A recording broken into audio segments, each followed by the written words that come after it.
काय काय हाल अपेष्टा सहन केल्या त्या जाहीरपणे सांगणं कठीण आहे.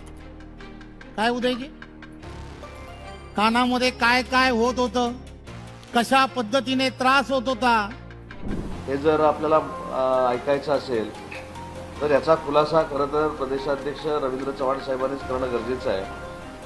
कारण कोणामुळं उशीर झाला, कोणाची ती मागणी होती, कोणाची काय मागणी होती. आणि मला तर असं वाटतं की ज्यांनी याच्यामध्ये आम्हाला काही विचारविनिमय केला किंवा काही सल्ले दिले ते काही शिवसेनेचे नेते नव्हते, ते भारतीय जनता पार्टीचेच नेते होते. आज बावनकुळेजी नाहीत, इथे उपस्थित नाहीत. उदयजी इथे उपस्थित आहेत. उदयजींनी या संपूर्ण विषयामध्ये केलेलं सहकार्य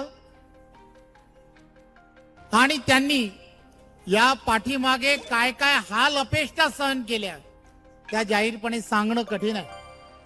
काय उदयजी, कानामध्ये काय काय होत होतं, कशा पद्धतीने त्रास होत होता, पण तरी सुद्धा एक कोकणातला एक लढवय्या असा नेता म्हणून उदयजींनी माझ्या शब्दाला मान दिला, त्याबद्दल मी त्यांचं नेहमीच आभार मानतो.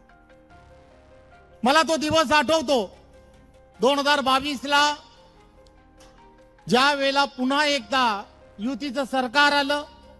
एक लोकमतचा कार्यक्रम होता. सकाळी 4 वाजताची वेळ होती. मॅरेथॉन शर्यत होती आणि मॅरेथॉनच्या त्या शर्यतीच्या व्यासपीठावरती त्यावेळेला MIDCचे मंत्री म्हणून उदयजी यांना त्या ठिकाणी लोकमतच्या व्यासपीठाने बोलवलं होतं.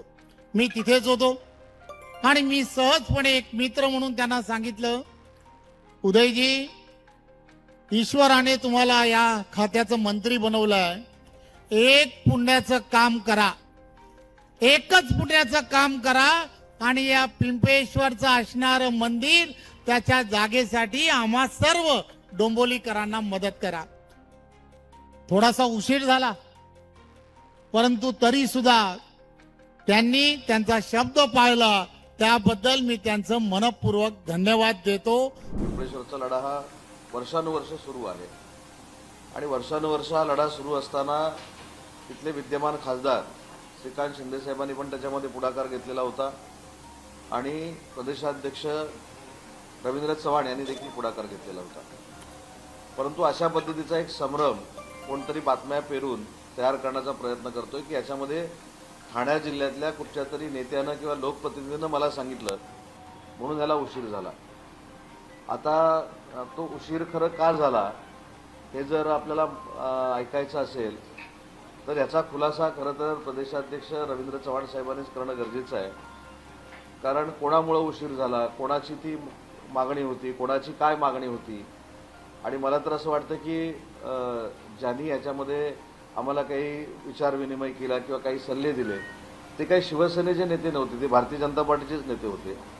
त्याच्यामुळं जो काही संभ्रम एक निर्माण केला जातोय की याच्यामध्ये शिवसेनेच्या कोणीतरी मला सांगितलं आणि म्हणून पिंपळेश्वरच्या जमिनीसाठी उशीर झाला, तर याचा जर तुम्ही पूर्ण 2.5-3 वर्षाचा पाठपुरावा जर बघितला तरी पहिली बैठक कधी झाली याची देखील तारीख माझ्याकडे आहे. ती कोणाबरोबर झाली याची देखील तारीख माझ्याकडे आहे. आणि विशेषतः खासदार श्रीकांत शिंदे साहेबांनी जी पहिली मिटिंग घेतली त्याच्यामध्ये खासदार श्रीकांत शिंदे साहेबांवर देखील काही राजकीय दबाव होता की या जमिनीचा आम्ही जो काही निर्णय घेतोय तो निर्णय घेऊ नये. हे श्रीकांतजी शिंदे साहेबांना देखील सांगणारी काही मंडळी होती. त्या नावाचा काय मला आता इथं उल्लेख करायचा नाही. परंतु अशा पद्धतीनं काही वेगळ्या पद्धतीच्या बातम्या पेरून, बातम्या तयार करून अशा पद्धतीचं निगेटिव्ह वातावरण त्या मतदारसंघामध्ये निर्माण करण्याचा जर कोण प्रयत्न करत असेल तर ते फार चुकीचं आहे. आणि एखादी चांगली गोष्ट करत असताना मी मगाशीच देखील सांगितलं ना की जर मला त्या ठिकाणी 2 मिनिटं बोलण्याची संधी दिली असती तर हा 3-3.5 वर्षाचा पूर्ण प्रवास कसा झाला, त्याच्यामध्ये श्रीकांतजींनी किती मेहनत घेतली, त्याच्यानंतर रवींद्र चव्हाण साहेबांनी किती मेहनत घेतली आणि कुणी काय सांगितलं हे देखील डायरेक्टली इनडायरेक्टली त्या ठिकाणी मी सांगितलं असतं. परंतु आजच्या बातमीमधनं असं एक दिसतं की पिंपळेश्वरच्या जमिनीच्या बाबतीमध्ये स्थानिक, जरी त्याच्यामध्ये लिहिलं नसलं तरी स्थानिक कुणीतरी माझ्या कानामध्ये सांगितलं. स्थानिक माझ्या कानामध्ये कुणी सांगितलेलं नाही, माझ्या कानामध्ये कुणी सांगितलं हे प्रदेशाध्यक्ष रवींद्र चव्हाण साहेबांना, मला डॉक्टर श्रीकांत शिंदेना पूर्ण माहिती आहे, पण मला त्या नावाचा उल्लेख या ठिकाणी करायचा नाही. 2 वर्षामध्ये अनेक बैठका माझ्यासोबत झाल्या. अनेक बैठकातनं पुढं कसं जायचं याच्यावर आपली चर्चा झाली. त्याच्यानंतर ज्यावेळी MIDC आणि महसूल खातं याच्यामध्ये चर्चा करायची वेळ आली, त्यावेळी देखील पुन्हा एकदा श्रीकांतजींनी बैठक घ्यायला लावली. तशीच ठीक आहे, रवींद्र चव्हाण साहेबांनी देखील बैठक घ्यायला लावली. परंतु एखाद्या चांगल्या गोष्टीला राजकारण बाजूला ठेवून सगळ्यांनी जर एकत्र प्रयत्न केले, जसं श्रीकांत शिंदे साहेबांनी केला आणि रवींद्र चव्हाण साहेबांनी केला, तर त्याच्या पद्धतीनं चांगल्या मार्गावर आपण जाऊ शकतो आणि चांगला आपल्याला आउटपुट मिळू शकतो. हे पिंपळेश्वर मंदिराच्या जमिनीच्या निमित्तानं सिद्ध झालं. पण तो कार्यक्रम 2 दिवस पूर्वी झाला आणि 2 दिवस 48 तास संपत नाहीत तोपर्यंत काही ठिकाणी बातम्या अशा आल्या की याच्यामध्ये माझे कोणीतरी कान भरून ते थांबवलं.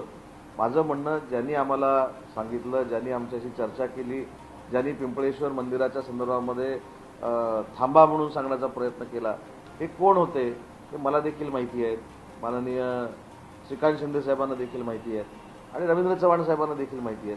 त्याच्यामुळे तो संभ्रम नाहक कुठंतरी शिंदे साहेबांवर किंवा श्रीकांतजींवर येऊन थांबू नये म्हणून राज्याचा उद्योगमंत्री म्हणून या संपूर्ण बातमीचा मी खुलासा केलेला आहे.